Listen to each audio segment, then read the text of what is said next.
How is JavaScript code executed? So JavaScript always runs in some environment, that is most typically the browser.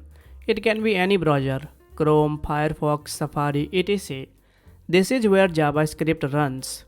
So when we write the JavaScript code and runs it, there is a lot of important steps happens behind the scenes.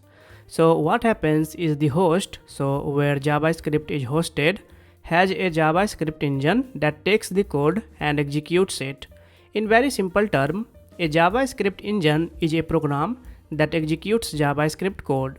There are many different engines out there like Google's V8 engine that Google Chrome uses, but there are others such as SpiderMonkey and JavaScript Core and many more.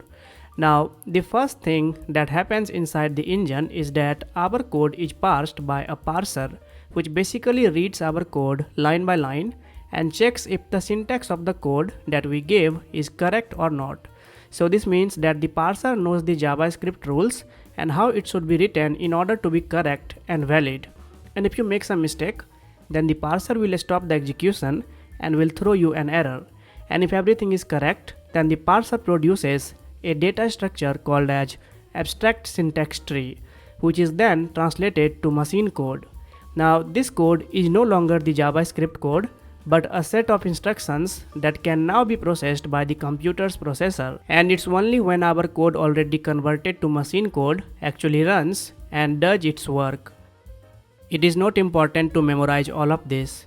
Just getting a basic idea of how the code is parsed behind the scenes in the JavaScript engine is enough. So let's now move on to the next lecture and understand the execution context and the call stack.